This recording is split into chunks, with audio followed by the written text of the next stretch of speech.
The morning sun filtered through the sheer curtains of the living room, illuminating the dust motes dancing in the air. For the first time in 3 years, the atmosphere in apartment 201 felt fundamentally different. The shared secret that had once been their shield was gone, replaced by a weightier, more complex reality. Jack stood at the stove, the rhythmic clack-clack of his whisk against the copper bowl the only sound in the house. He was making hollandaise a delicate, temperamental sauce that mirrored his current state of mind. One wrong move, too much heat, or a moment of hesitation, and everything would curdle. The door to the girls' room opened, and Janet stepped out. She was wearing a simple cotton robe, her hair a messy halo of curls. She stopped at the edge of the kitchen, her gaze lingering on Jack's back. "Smells good," she said, her voice still raspy from sleep. Jack didn't turn around immediately. He needed the sauce to set. Eggs Benedict, a celebration of sorts. Celebration for what? For not having to pretend we're cousins from Fresno anymore, Jack said, finally turning to face her. He offered a tentative smile, the kind that held a question. Janet walked toward him, the space between them closing with a new kind of gravity. And for... Jack set the whisk down. The hollandaise was perfect. That too, although I'm still not sure if I'm allowed to kiss the delivery girl. I'm not the delivery girl, Jack. I'm the florist. And the landlord thinks you're, well, you know. Mr. Furley is currently occupied with Gladys the librarian, Jack reminded her, stepping closer. He's too busy discussing the Dewey Decimal System to worry about my brotherhood status. He reached out, his fingers brushing the lapel of her robe. The playfulness was still there, but beneath it was a tectonic shift. For 3 years, they had been the anchor for each other's storms, the laughter in each other's failures. To change that was to risk the very foundation of their sanctuary. "Jack," Janet whispered, her eyes searching his. "If we do this, if we really do this, there's no going back to just being roommates. If we break this, we break everything." "Then we won't break it," Jack said firmly. "We'll just renovate." He leaned in, the kiss tasting of salt and morning coffee. It was a promise made in the quiet of their kitchen, far from the prying eyes of the boardwalk or the expectations of the world outside. Chapter 12. Cindy's Choice. While Jack and Janet were navigating their new landscape, Cindy Snow was finding herself standing on the edge of a different horizon. The scramble of the past week had left her feeling like a spectator in her own home. She watched the way Jack looked at Janet, and the way Janet's laughter had found a deeper, more resonant frequency. She was happy for them, sincerely, deeply happy, but she also felt the first pangs of a quiet displacement. She sat on the edge of the fountain at the Santa Monica Mall, a bag of birdseed in her hand. A man sat down next to her, wearing a tracksuit and a whistle around his neck. "You're overthinking the pigeons," he said. Cindy looked up, startled. "I am? Definitely. You're holding the seed like it's a burden. Toss it. Let them fly."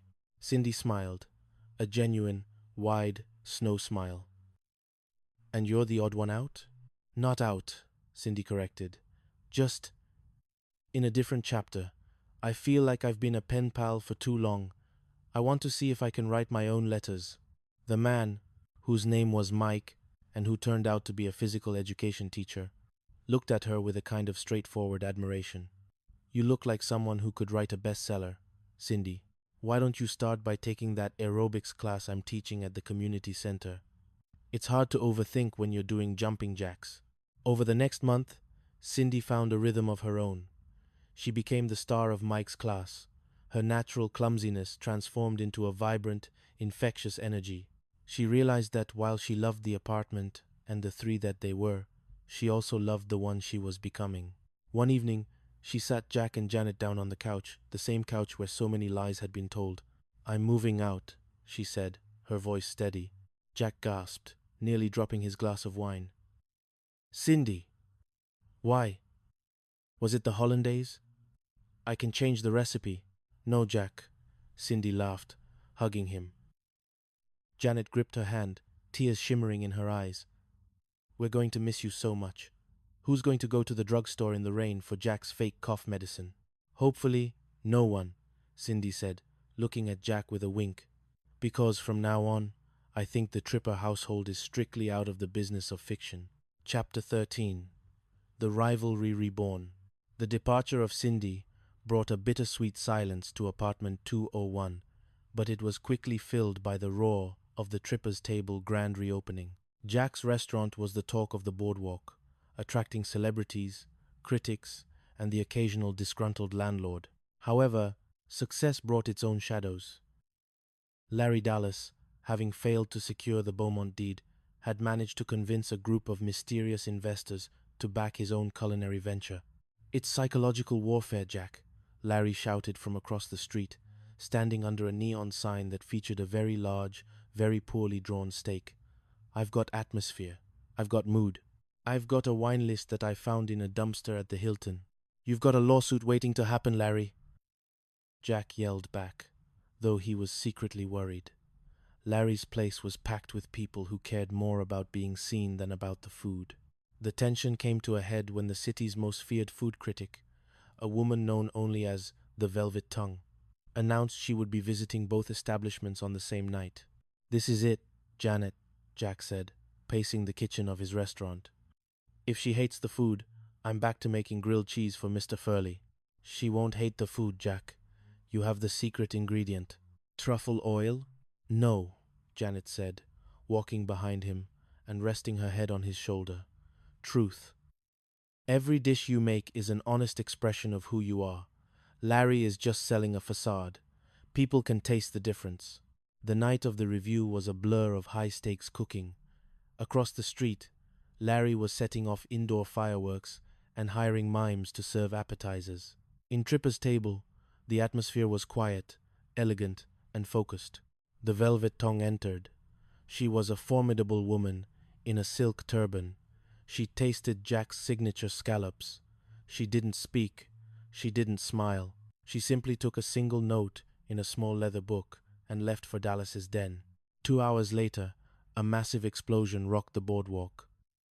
Larry's indoor fireworks had interacted poorly with a leaky gas line in his atmosphere machine. No one was hurt, but the den was covered in glitter and fire extinguisher foam. The Velvet Tongue walked back across the street, her turban slightly askew. She sat down at Jack's bar. "Mr. Tripper," she said, her voice like sandpaper on silk, "I have spent my life eating lies disguised as lobster. Tonight, I ate at a circus across the street. But here I tasted a man who finally decided to stop running." She handed him her card. On the back, she had written, "5 stars. The architecture is solid." Chapter 14. The Renovation of 201. As the months turned into a year, apartment 201 underwent its own renovation. The mismatched furniture was slowly replaced by pieces that Janet and Jack chose together, not as roommates, but as partners. The third room was converted into a study, a place for Jack to write his cookbook and for Janet to design her floral arrangements. Mr. Furley and Gladys were now a permanent fixture at the Regal Beagle, often seen participating in ballroom dancing competitions. Furley still wore his extravagant suits, but they now seemed to fit a man who was actually happy, rather than a man trying to convince the world he was. One evening, Jack and Janet sat on their balcony, the same place where the vow of truth had started. The ocean was a deep, rhythmic blue, the sound of the waves a constant, comforting heartbeat. "So," Janet said, leaning her head on Jack's shoulder, "what's the next project, architect?" Jack looked at the apartment behind them, then out at the horizon, where the sun was beginning to dip again, casting that same golden glow they had seen 1,000 times before. "I was thinking about a permanent addition," Jack said, reaching into his pocket and pulling out a small, velvet box. Janet froze, her breath catching. "Jack, no lies, Janet. No masquerades. No pen pals or cousins from Fresno. Just me. Asking you if you want to spend the rest of your life building something real with me." He opened the box, revealing a ring that was simple, elegant, and perfectly balanced. Janet didn't answer with words. She answered with the same truth that Arthur Prynne had seen in the restaurant, a truth that had been there all along, waiting for the right moment to be told. As the Santa Monica moon rose over the water, the architecture of a lie was finally complete, replaced by something much stronger, much warmer, and infinitely more beautiful. It was a house built on the truth, and for the first time in their lives, they were finally home. Chapter 15. The Uninvited Guest. Life as a married couple was a series of small, domestic victories and minor catastrophes. Jack's restaurant, Tripper's Table, had become a Santa Monica staple, and Janet's flower shop was thriving, providing the centerpieces for half the weddings in the valley. They had even managed to convince Mr. Furley that their marriage was the ultimate macho conquest, though he still occasionally dropped by to check if Jack was acting out of character. But the peace of apartment 201 was shattered on a Tuesday afternoon when the doorbell rang with a persistent, rhythmic aggression. Jack, currently perfecting a salmon mousse, wiped his hands on his apron and pulled the door open. "Jack," she said, her voice like a cold martini. Jack's heart did a somersault. "Lisa? Lisa Page?" "The one and only," she said, stepping into the apartment without waiting for an invitation. She looked around, her eyes narrowing as she surveyed the new, more cohesive decor. "I see you've made some changes. Still living in the basement?" "It's not a basement, Lisa. And well, I'm married now." Lisa laughed, a sharp, brittle sound. "Married? To one of the pen pals? How quaint." She sat on the sofa, crossing her legs with practiced grace. "I'm here because I'm opening a new design firm in LA, Jack, and I need a flagship project. I've heard your restaurant is the place to be. I want to redesign Tripper's Table,